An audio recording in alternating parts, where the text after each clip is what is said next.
Hello, everyone, and welcome back to the Jasmine Ballroom at Black Hat 2015. A couple quick announcements. There's a reception tonight in Business Hall, which is also known as the Shoreline A Room. That reception begins at 5:30 p.m.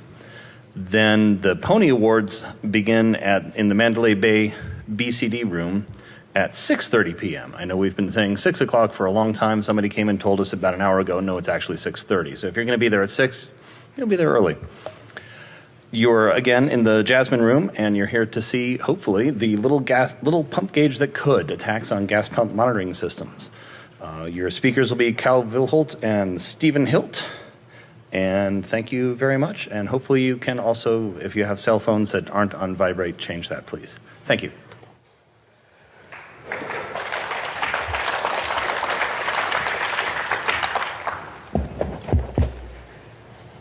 How's it going, everyone?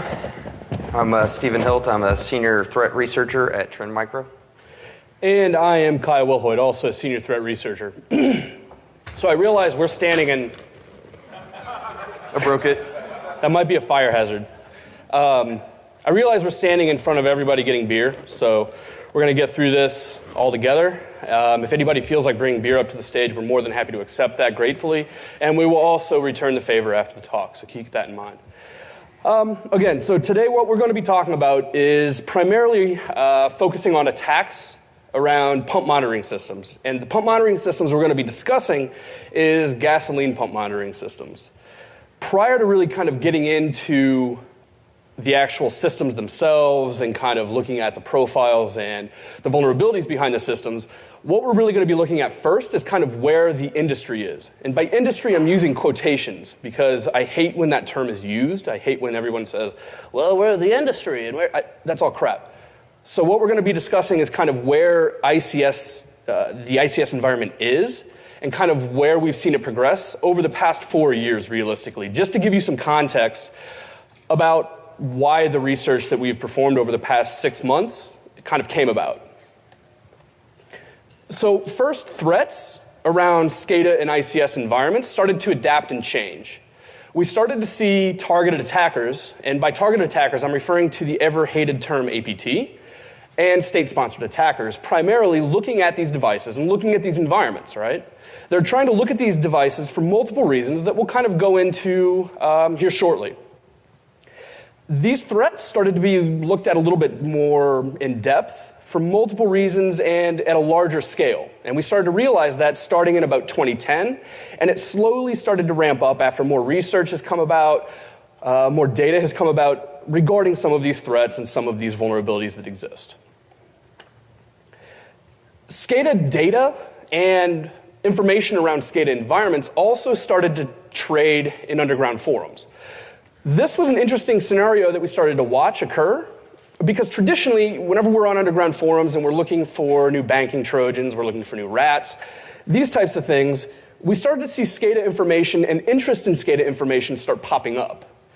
And for instance, this particular individual was looking specifically for a SCADA rat. It's pretty generic and pretty, this tells me kind of the knowledge level of this specific individual at this point. But nonetheless, that interest level is there, and it's only continuing to get further and deeper.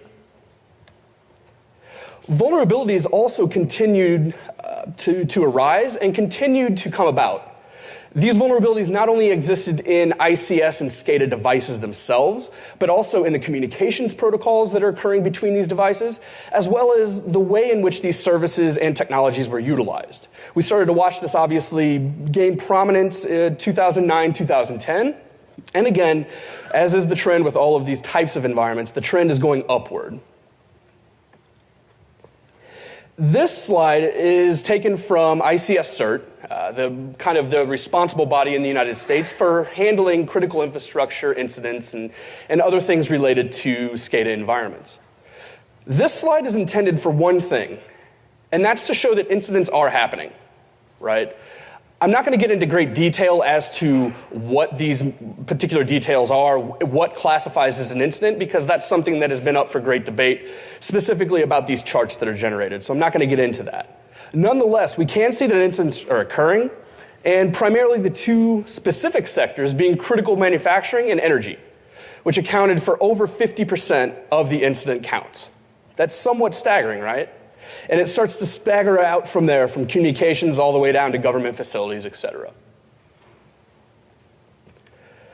SCADA vulnerabilities and incidents per year started to increase at a fairly high rate. So you can see we charted it out from 2011 all the way to 2014. We're not including 2015 statistical information yet, primarily because all of that information hasn't been brought to attention yet and it hasn't been fully released yet. So we started in 2011 with 138 vulnerabilities. That's a rough count, but nonetheless, there was 138. And it started to go up and start to dip back down, but the incidents are also starting in an upward trend. So again, there's more attention being paid to these devices, there's more attention being paid to exposing vulnerabilities in these environments and devices, as well as looking at those particular protocols.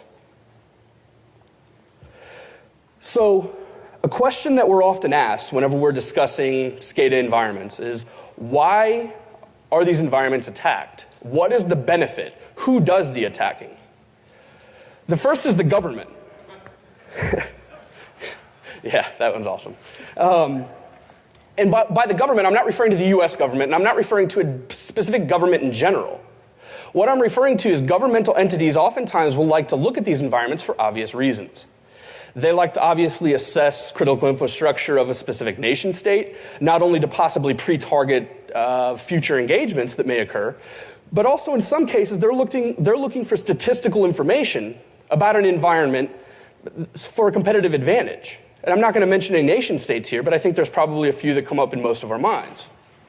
So the government is one of the primary offenders of looking at SCADA environments and actively targeting and attacking them. Also, criminals. We're starting to see criminals take a big notice in these specific environments. The big question with that is why, right? One of the big reasons as to why criminals are looking at this is because it gives them an opportunity to build up their, for lack of a better term, their credentials. They can go out on underground forums, get repped for attacking or bringing down devices, prove it with logs, prove it with additional information, and that builds up their reputation to then be able to get access to other closed forums, to get access to other information that they may not have elsewhere. In addition, we've watched a lot of specific Windows environments, primarily, that are functioning as HMIs, or human-machine interfaces, that criminals are actually compromising to then add into their botnet. And in this case, these particular individuals don't even give a shit that they're on an HMI. They couldn't care any less oftentimes. They're out there literally just to add one more box to their environment to then laterally move inside that network. And the reason that they're going out and compromising it is because it's easy. And whenever I say that, I mean these devices are almost always non-patched. They're almost always using antiquated software, antiquated hardware.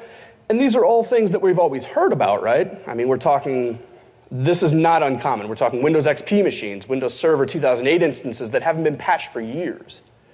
So those are some of the reasons that SCADA is being attacked still to this day, and it's still continuing to go forward. So now that we've kind of wrapped up kind of an industry overview, we're going to now start to look at the actual research that we've performed regarding the actual Guardian AST pumps. I know what you're thinking is, what did anything Kyle just have to do with the title of this slide, of this presentation? So we're going to talk about specifically the Guardian ASTs. Guardian AST is a device that's deployed for tank monitoring. The tanks themselves tend to be the underground tanks that you find at gas stations, and this will help you determine the volume, temperature, water content, other things about the tank as well. Delivery reports, shift reports, those things as well are built into it. So these usually are at gas stations, and next time you look, next time you're at a gas station, you'll likely probably see one of these at the gas station. Look behind the counter. Yeah, they're usually behind the counters. So what happens here is kind of a diagram of how this system works. These Guardian AST devices sit at the gas stations themselves, and then you have your supplier, who is usually a terminal station, that deploys the product to the individual gas stations. So when somebody's running low, this system, they're going to query it, and it'll tell them that the tank is getting low, and then they will deploy the gas product, gasoline, diesel, biofuels, or whatever, to the place that needs it. A lot of times this is done more in a manual approach where there's behind the counter, somebody's looking at it and determining it and making that call. But in a lot of cases, this is also becoming more and more prevalent that this is automated, where somebody's doing automated queries of these systems, which is why you're finding these online. And in fact, we have a short little video here. How do I do this now that it's in this mode? Okay, thanks. So you can see these are actually online, and they're in Shodan now as well. So here's one that we found online. Look at some information. The port that Guardian AST uses is port 10001. We're going to switch over and connect to it real quick just to show you that it's active, and it runs the simple command. It's the list inventory command, which pretty much tells you what the tank is, the volume, the height of the tank, the water content of the product, and the temperature of the tank. Oh, sorry. It also ran a second command, which was the shift report command. Forgot we did that one. One thing to consider when we were looking at all these systems online was that not all tanks are created equal. As an example here, as you can see in this image, this one is actually has 3 biodiesel tanks. And in the next slide, you'll see that it's not just an underground tank. This one is actually a terminal station with large above-ground tanks that they distribute this one to the individual or the stations that need it. So other ones that we found also include, we found some backup generators online for like data centers and hospitals, and the tanks that they have for those generators, as well as gas stations, as we talked. There could be other tanks that you could use this for. I believe, like, if the cost wasn't restricted or so high on these things, you could probably get them for the people in the Northeast during the winter who have heating fuels and stuff like that to help you maintain your inventory. But these things are really expensive for a consumer, in my opinion. I'm not going to spend $5,000 for something at my house. So based off of Google Maps, the one that I just showed, which is in the town I live, which is Chattanooga, Tennessee, here's one. As you can see, there's a Love's truck at a station getting filled up from this company to take that to a Love's.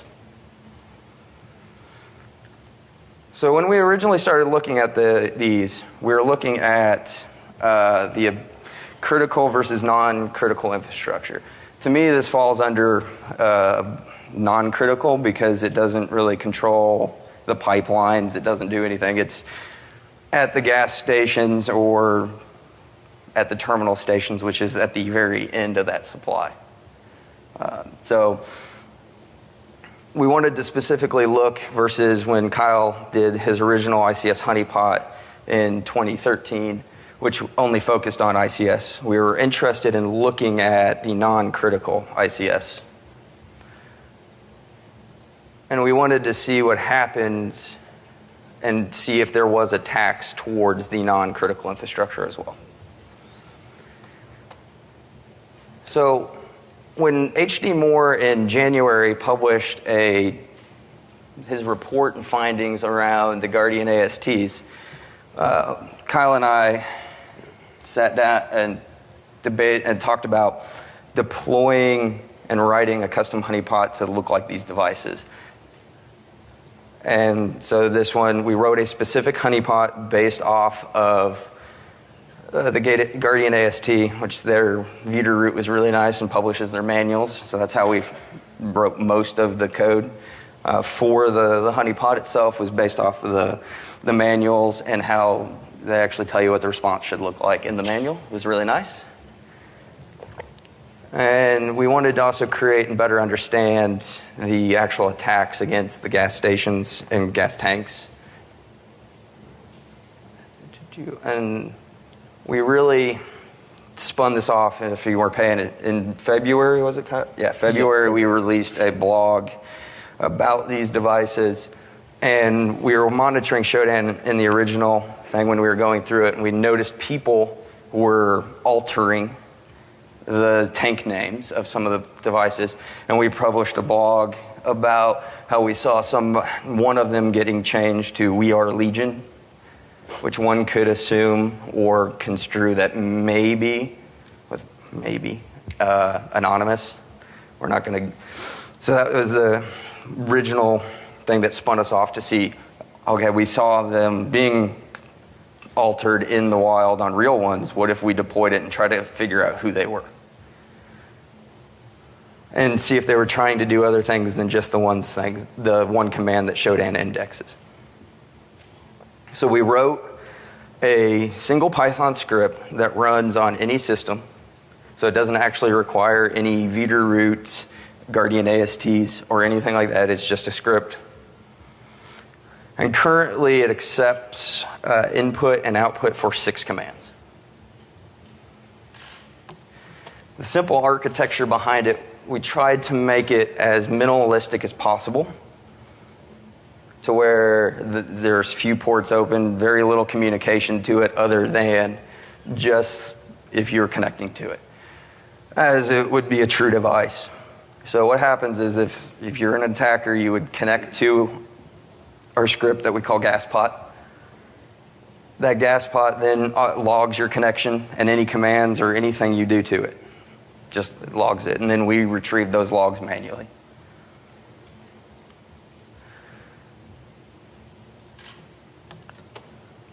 We ended up deploying them, how many countries? 1, 2, 3, 4, 6, 7 countries worldwide, trying to gain some very interesting attention.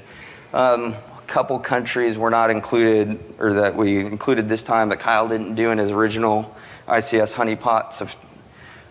And that was Jordan, mostly, and UAE. That's correct, yep.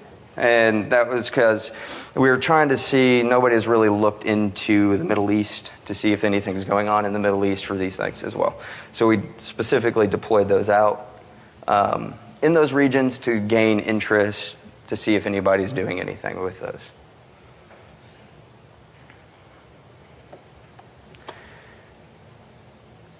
So we're going to go through a little bit of the code behind GasPot itself to kind of give you an idea. We did a few interesting things and that makes it look different, that doesn't make it look like a typical honeypot that you see out there right now, especially for ICS.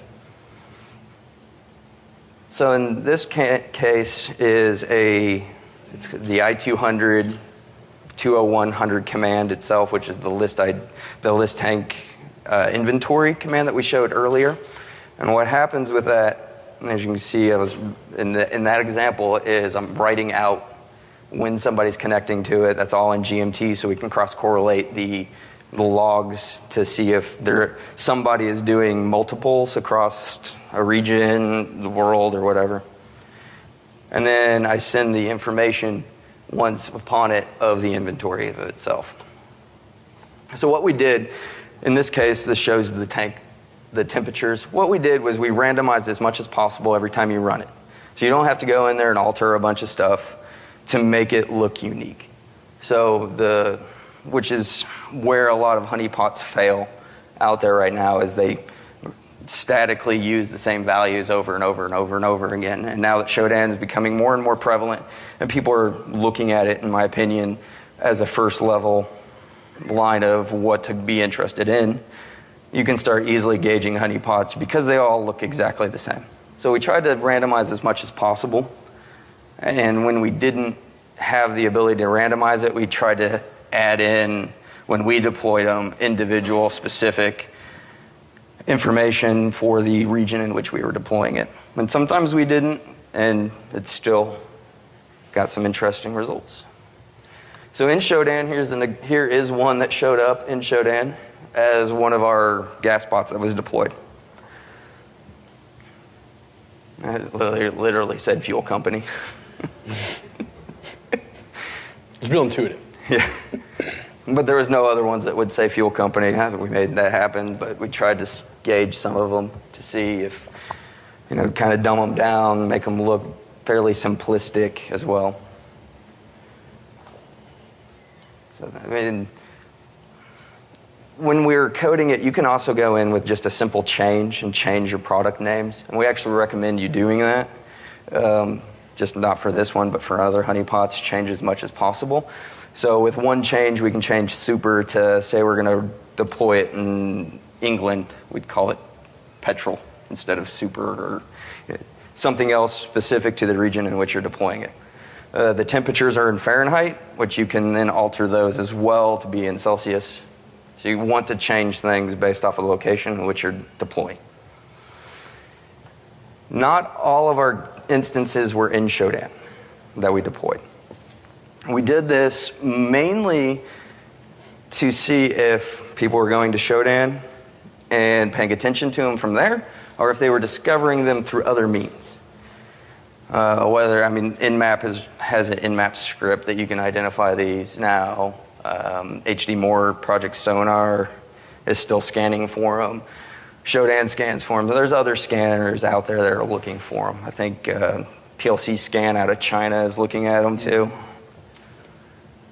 And so, as an example I mentioned earlier, we deployed some in Jordan. As you can see, there are no gas pots or Guardian ASTs found in Jordan. One of the reasons why we did this as well is to see kind of the growth behind how people were discovering them, what they would do to them if they weren't listed, to see if there was actually people out there actively looking for these that aren't just your normal curious person.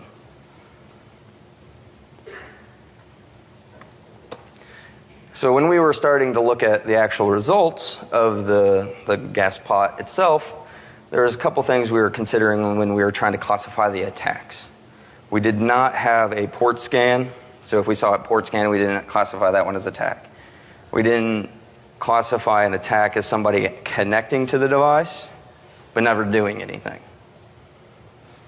Server fingerprinting, banner grabbing, we actually do I do later have some information on some of this, the statistics of what we saw towards the do nothing and the gets as well, because we did see gets and people not doing anything, as well as fat fingering. We didn't consider everything somebody typed as a unique, special attack.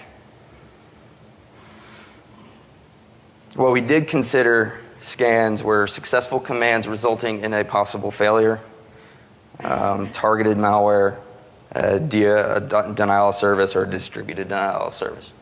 Those were things we did consider as attacks before we actually started looking at the results. We kind of classified what we'd want to see and what we were going to immediately exclude from the results. So it's kind of a base of what we did see. And Kyle's going to actually talk about what we did see. So, to Stephen's point, a lot of what we were doing here was not only creating these honeypots as kind of an addition from the 2013 research that we were doing, but also because we were trying to understand who these attackers are and what the possible motivation is behind these attacks to non-critical infrastructure. We've done a lot of research as to who is attacking critical infrastructure, what we deem as critical infrastructure, and what their possible motivations are and possible attribution. And before I start to talk about some of these attacks and the attack statistics and some of the statistics behind banner grabbing, etc., keep in mind that I'm referring to attribution, and I'm not saying we attributed based on IP address. We attributed based on code identifiers. Keep in mind that this is attribution based on the data that we have. So I'm not saying it's 100% this group or this actor, so don't go out and quote me and say, Kyle said it's North Korea. It's not the case. What are some possible attack scenarios? A common question that we continually kept asking ourselves was, what exactly would an attacker do? And what's the motivation behind an attacker looking at these? We really kind of came up with 4 broad classifications of what attack scenarios would look like. First would be a denial of service or a distributed denial of service to the actual systems themselves, causing supply chain disruptions. So for instance, if an attacker were to perform a denial of service against one of these pump monitoring systems, it could then cause gasoline not to be deployed to that specific gasoline pump. While that may not be that big of a problem with one pump, think about that in a region, right? Think about if these attackers were going and targeting a specific region in the United States or wherever for that matter, and they're deciding to stop supply chain within that region regarding gasoline. That could be a pretty big problem. Also, the changing of pump names. And whenever I say that, I'm referring to, if you remember back to the other screenshots of GasPod, it had unleaded, diesel, premium, etc. Changing those pumps and changing the values of what those pump names are can also cause some supply chain disruptions, right? It can cause incorrect unleaded fuel, for instance, to be dropped into premium unleaded, for instance. So that could really jack some things up. Also, changing the pumping volume, so in essence, saying that the gas pumps themselves are full, whenever in actuality, they're empty, right? Which means there's no pump, there's no fuel within that system whatsoever. And on the end system, they're saying, okay, we're showing it's full, that could be a supply chain issue as well. And then finally, some sort of state-sponsored attack. We didn't really have anything founded in this, and there really wasn't any type of real data statistic that we had behind this. But realistically, from a state-sponsored aspect, individuals could be interested in this just from a pure data statistical standpoint, right? Just trying to understand what type of volume of gasoline is being produced and being outputted in a specific region, right? And again, that could be used for further targeting, further informational analysis. So what did we see from an attack breakdown standpoint? Again, we have 7 total deployed instances. We did. That's been changed, obviously, now because we're going live with this presentation. And a majority of those attacks, as we fairly expected, were in the United States, against honeypots that were specifically in the United States. One of the more interesting ones, however, is within Jordan. And we'll go into that in kind of the setup about those specific honeypots in Jordan coming up. All in all, there were 4 attempted pump modifications.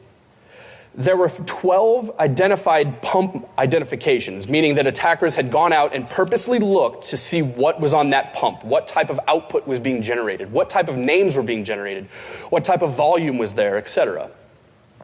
And then there were 2 ultimate denial of service attacks. And I'll get into some of the context and some of the details about that, because again, there is some ambiguity behind that. From an attack breakdown standpoint, this is kind of what we were seeing. So on the left-hand side, we have the country of origin, meaning where our honeypots are actually deployed or where they were. And along the top is the originator of those specific attacks. I'm not going to go into great detail other than one very interesting data point. And that's if you look at the Iranian column and go down to the Jordanian honeypot. There were 2 attempted attacks. And I'm going to go into detail on that specific case study towards the end of the presentation to at least provide some context there. But that's an interesting one, and that drew our attention for multiple reasons. But one of the main ones is primarily because we were starting to wonder, what about geopolitical and what type of political implications were involved there, right? There's obviously some tension within that region. So what was involved behind that to have this type of thing happen? And again, keeping in mind that this isn't necessarily critical infrastructure. So there's some complexities there as well. It's not like they were attempting to bring down a nuclear plant, right? From a connection attempt standpoint, this is just purely statistical. This, again, is not what we're classifying as an attack.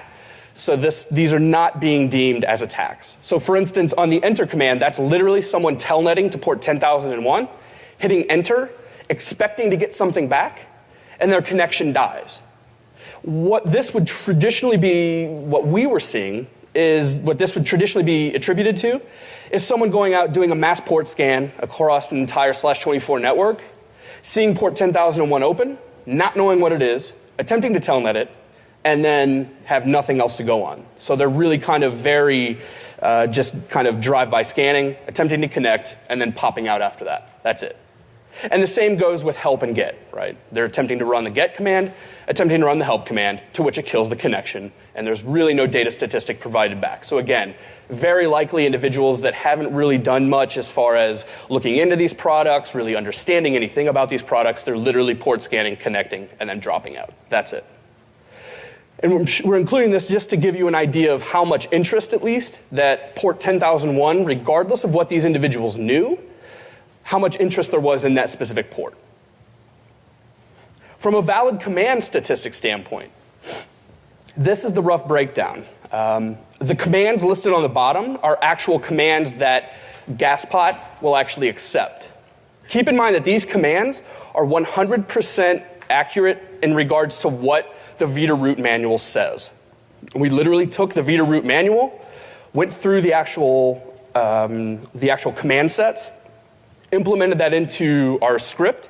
That way, if individuals were going out and attempting to interact, then they were able to at least be presented back with dynamic information, as Stephen had mentioned. I was going to say one thing about this was there is the 6 commands that are implemented. They have a lot more implemented. We took the subset of commands that we thought would be most interesting and most likely be able to run. As you can see, we saw most of them, and some of the design around Gaspot itself was you get a valid error back if you do not enter one of these commands. It is a valid error from the manual as well. So if you entered another command that's not supported, you would get an error message as if it was an actual Vita root that just didn't have that command. Yeah, exactly. And so, for instance, the I20100 command is a query for gas pump names. That's all it is. It's literally an individual telnetting in, committing this command, and getting back the gas pump names. What this is telling us at this point, and the reason that we were gathering this data statistic, is because that tells us how much information these individuals at least understood about these systems. Because let's face it, if I were to go out and telnet to a device on a non-standard port that I didn't know, I wouldn't attempt to run I20100. It means nothing to me, right? So these specific individual attempts to connect were truly attempting to connect based on these devices because they knew and they fingerprinted them as 10,001, and they issued that command. So from an attack statistics standpoint, we thought it would be interesting to compare the critical infrastructure honeypots that I spoke about in 2013 at Black Hat and non-critical infrastructure honeypots, which is what we're considering this research. Over the time in 2013, I had deployed those in 8 different countries and 12 different deployment locations throughout those countries. And there were 74 total attacks in an entire year. With this specific instance, with Gaspot and looking at non-critical infrastructure, we deployed these in 7 countries with a total of 10 different deployments, some countries having additional deployments, the US being one of those locations, with 18 total attacks over 6 months. So you can see the attack statistic is not as high as what you would maybe consider. We have some theories behind that, but those are just theories. We don't have anything concrete, meaning I haven't gone out and interviewed somebody that connected to these and said, why are you not going after, or why are you attacking these and not critical infrastructure or something. I'd like to do that, so if any of you have connected to any of these devices over the past 6 months, please come talk to me so we can get some more context around this. So right now, all I'm showing on this specific slide, if the video, I just gave away my Eddie Murphy slide. That's a shame. Okay, well, that specific video is not being friendly. What that video was is us literally just connecting with Kali into a Gaspot instance locally. And that's all we were doing, and issuing the I20100 command. That's all we were doing. The Eddie Murphy slide is the best slide in the entire deck, just because it's good. And what realistically I'm going to jump into now is intelligence behind who the attackers possibly could have been. Again, with the caveat that attribution is only as good as the data we have, right? I'm not going to sit here and make claims as to who they certainly are. I'm going to present the data, and based on the data that we have, say who it possibly could be. So please keep in mind that caveat. Before I really get into that, I want to kind of profile one specific group. And I know a lot of us have heard about them, and I know a lot of us have heard specifics about the specific group SEA, or Syrian Electronic Army. This particular group had started in 2010, early 2011. They support, at that time, the president of Syria. And these specific actors are kind of what you would consider for lack of a better term, script kiddies. They perform denial of services, website defacements, malware distribution, information sharing on underground forums, and just quote-unquote general mischief in general. They've been fairly well known as far as defacing fairly well-known media sites, NPR, CBS, Associated Press, Al Jazeera, etc. And they're traditionally going after those types of environments to make a political statement of some sort. Whenever we were going out and we were looking at a specific attack against one of our honeypots in Washington, D.C., we started to realize that there was a tremendous amount of traffic, and by tremendous, I'm saying on these devices, it was a surprising amount for us for what we had been seeing in the past. In total, there was a denial of service, a distributed denial of service based on multiple IPs, which I'll provide you in the next slide. And it was performed over 2 days, and it was, again, provided and performed on a GasPod instance deployed within Washington, D.C. And the last statement here where I'm saying it appears to be utilizing low-orbit ion cannon, which is a very well-known script kiddie-friendly tool that is extraordinarily lame, but very effective. And the way that we had kind of come possibly to the attribution of that was simply by the message after the get command, which is SEA can go. From that, we then started to correlate based on multiple IPs, with 3 of the primary offenders being listed here. Those specific IPs have had activity tied to the Syrian Electronic Army over the past 3 years, and the past year has been really fairly active. The interesting thing about this, however, is the Syrian Electronic Army always makes a point to publicly disclose their operations and to publicly disclose and say, look what we're doing, we're defacing ABC, we're going after NPR, etc. Nothing has been disclosed of any sort by this group about any of this. Reasoning behind that, we don't know. And again, this is just our best attempt at attribution. It may not be these guys. We don't know. It could just be a false flag effort, right? They could just be piping compromised boxes and putting traffic through those compromised boxes in Syria and then move on with life. We don't know. We're only provided with the information we have. So that's the first attack that we kind of case studied out and kind of looked at from an intelligence standpoint. The second, if you remember in the slide showing the attack breakdown, is an attack against our Jordanian honeypots. Keep in mind as well that with these honeypots, we didn't just go out and buy Amazon EC2 instances in those countries and deploy these GasPod instances, because any attacker, or anybody for that matter, would be able to very quickly see it's on an Amazon instance. That's obvious at that point that it's someone deploying something on a virtual IP on an Amazon instance. So we purchased IP space locally within the country to deploy them, to give it at least the idea that those IP spaces and that specific IP was owned by the organization running these pumps. The Iranian Dark Coders is a group of attackers primarily operating outside of Iran. They're pro-Iranian, so they're pro-government within Iran. And similar to the SEA, they primarily work on website defacements, denial of service attacks, information sharing, and they're fairly active in malware distribution as well. And they're also known to be doing quite a bit in the hacktivism space. The specific group the group that we think is performing one of these attacks was a specific attempt to modify the pumps themselves. The attacks came from 4 primary IPs listed here, and they modified pump names. Again, with the caveat that from an attribution standpoint, we don't know necessarily if this could be a false flag. Again, they could be actors from outside of that area piping through compromised boxes. An interesting point, and the next question most of you will probably ask is, well, where did you come up with that idea that it's IDC? Well, it's pretty apparent. They modified pump number 1 to say hacked by IDC team. Okay, at that point, I had been following the IDC team for a little bit, so I had at least recognized that to some degree. I had to go refresh myself, and I said, okay, well, that's interesting.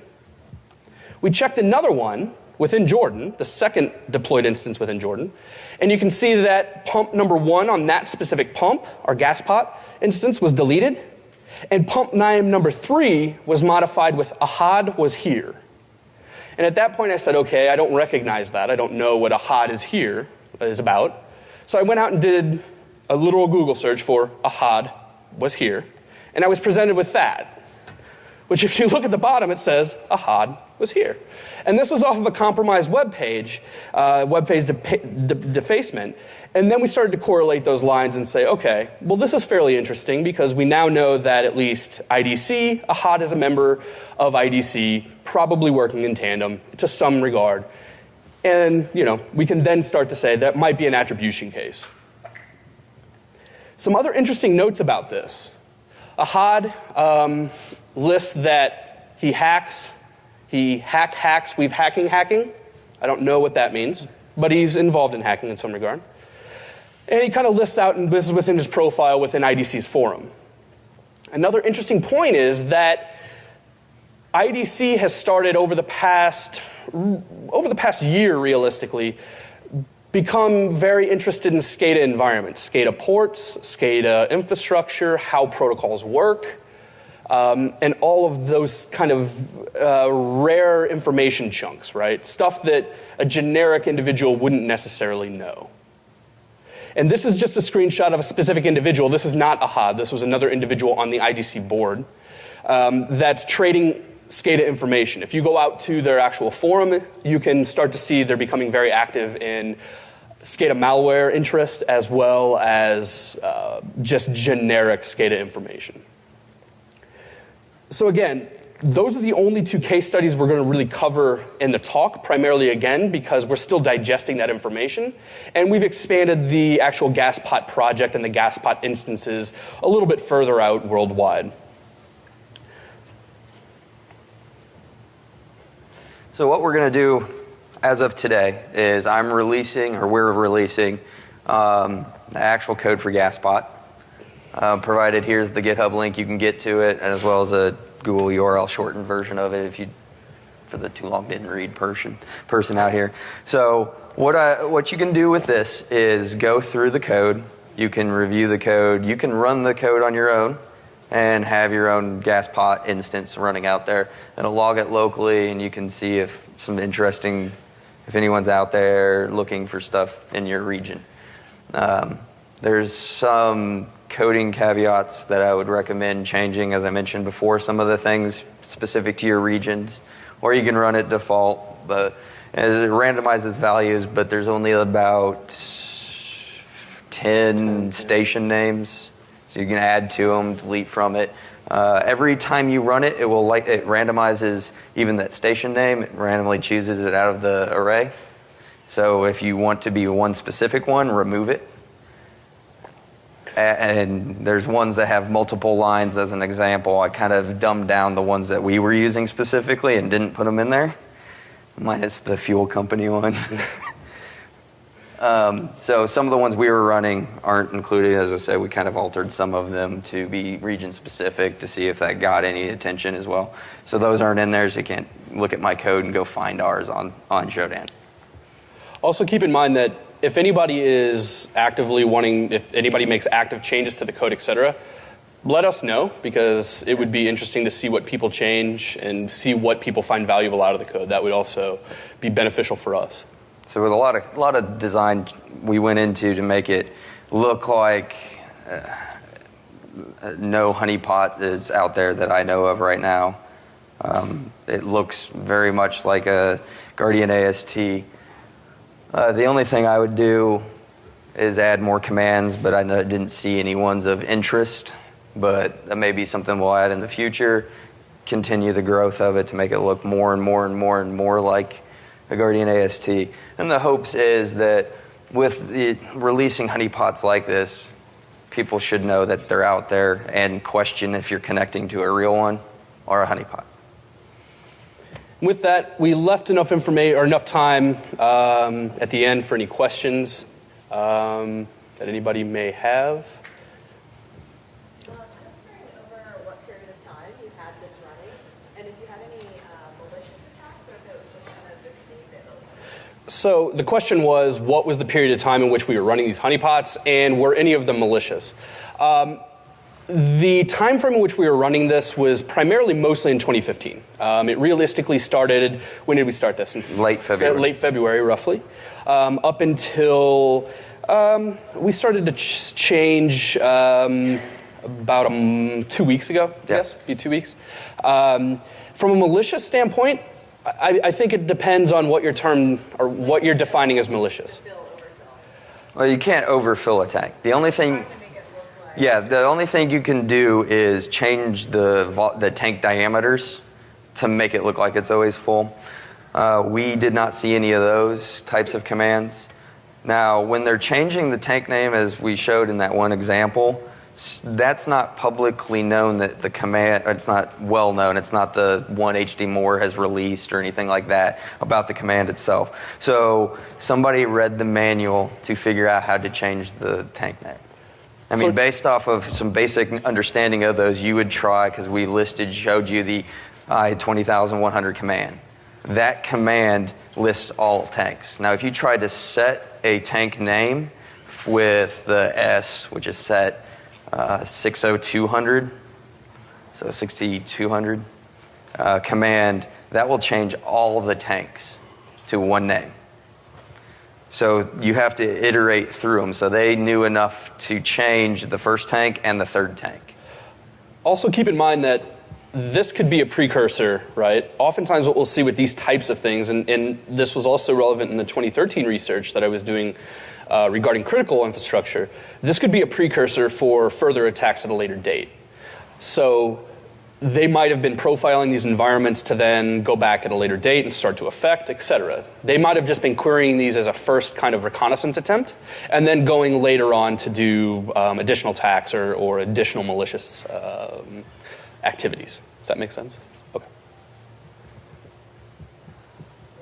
What protecting these tanks from, people telling in, other than the fact that people don't tell them the commands? Yeah, that's a good question. Not a lot. No authentication, no. So certain Vita root. I'm sorry. Yeah. Okay. I'm sorry. Yeah. The question was, what is being done on these devices to prevent these types of attacks outside of lack of knowledge about the command? The answer is unfortunately not much. There are certain Vita root products that allow a 4-digit PIN to be entered, keeping in mind that that PIN is numeric only, values 1 through 9. Or no, 0 through 9. It includes 0. Sorry. Big difference. And it's actually a physical dial that you have to change it on. Yeah, it's a physical dial, and that. Yeah. And keep in mind that by default that is not enabled. So we've been getting asked, have we notified Vita root of this issue? And we're in a catch-22 because it's kind of like that's the way it's designed. They're aware of it, that it's, in my opinion, a design flaw. And there are limited aspects of, again, like PIN, et cetera, that are available, but they're not enabled by default, and they're not enabled on every single product that they offer, unfortunately. Much like most of your industrial control system equipment out there, there's no authentication, there's no encryption. The original design behind these wasn't to go hang them off on the internet. So that's why you see, to me, a prevalency of these in the U.S. is because we really like to just toss it out on the internet and make it as automated as possible so the tanks don't get empty and have to call somebody and so on and so forth. So. But this device itself speaks a lot to the same issues that all your other industrial control system devices have as well. Yep. So you've outlined the problem, and you've outlined what's not being done. In an ideal universe that you've dug into this, what should the manufacturers be doing? What should the next generation build look like? I mean, you can go if it doesn't. I mean, it's the same thing that we're facing in the broad industrial control system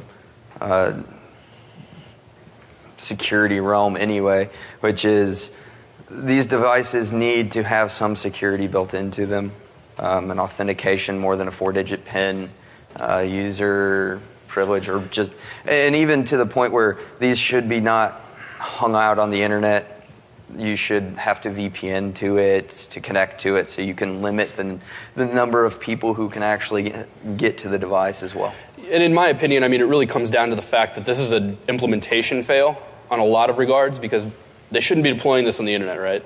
Plain and simple. Like, take it off the internet. That at least lowers the risk profile by some degree. Yeah, just, so you said you programmed in 6 months to accept. Mm-hmm. Did you logging make those any other months that then check whether they were valid ones? If people that can cover or not other than 6. Yeah. So the question was, in the logging scheme of Gaspot, does it also log other commands that are issued? Yes, it will. Anything you type in, enter after your initial connection, it'll log it. So we did look through the logs to see if there was any other valid attempts that I was not accepting. And as I said earlier, it would produce an error to the end user. But we did not see anything outside of those 6 commands I implemented. But as more people gain aware of this, realize the manuals are out there, can read through them, can find other interesting commands, it's possible. I saw in the realism that you guys are trying to implement the temperature only range between 50 and 60 degrees. Is there some third-party system that's keeping the tanks between that temperature? The ground. Across the region? Yeah, so most tanks are so the question is why between 50 and 60 degrees? And the rationale behind that was your tanks are in the ground. And that's the range in which you can, depending on soil, how far down it is, and where it's deployed. So that seems to be consistent between like Jordan and Washington. Yeah. Okay. I mean, it may be a little warmer, but honestly, how many people are going to be like, that temperature is just a little too warm for that region? So you classified some, one of the classifications of the attack was demons. Did you see anything that suggested that this was targeted, or could it just be something? Yeah, that's a great question. So the question was, with the denial of service that was performed, did it appear targeted or did it appear to be just happenstance? There's a few things to that. In my opinion, we don't have any indicators to show it was targeted whatsoever. None. The IPs were sequential for the most part, which makes it seem as those boxes were working in tandem. Unfortunately, we didn't have any other boxes deployed in the same subnet that we could watch a concurrent DDoS across this whole entire /24, for instance. So we don't know necessarily if it was targeted or not. We just know that the end result was the system going offline, which on the scale of ICS, SCADA, world, and environment, unfortunately, a majority of the time, these attacks don't have to be targeted to have a massive outage or a massive issue. So the end result is what is a concern in my opinion versus is it targeted? But that's a very valid question, and I wish, looking back, that's something that we're starting to modify the research on, is deploying concurrent boxes in the same subnet to be able to watch if there's, an entire /24, for instance, being attacked. But good question. So you guys, for that DDoS or 2 gigabit attack, what's like the minimum amount that would be needed to take something like this on? So I don't have that number on hand, to be honest. We started to see a degradation of service right at about 1. But the minimum amount, I don't know, unfortunately. I can't say. Sorry. Great. Well, thanks a lot, everybody. We're going to be around all week, so if you have, feel free to grab us.